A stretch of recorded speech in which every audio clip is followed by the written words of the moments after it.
Magandang araw po.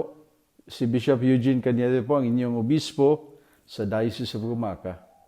Mga minamahal kong kapatid sa pananampalataya, inayahan ko po kayong samahan kami sa panonood ng Akay Serye, isang programang naglalayong maghatid sa atin tungo sa mas malalim na pag-unawa sa ating pananampalataya at sa mga turo ng simbahan tungkol sa pagmamahal, katarungan, malasakit sa kapwa at marami pang iba.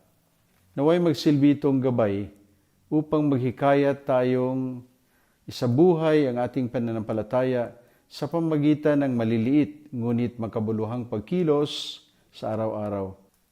Inihiling ko rin po na sana i-share natin ang programang ito sa ating mga social media accounts upang mas marami pa tayong mga kapatid na maaabot at sama-samang maakay palapit sa Diyos at sa paglilingkod sa kapwa.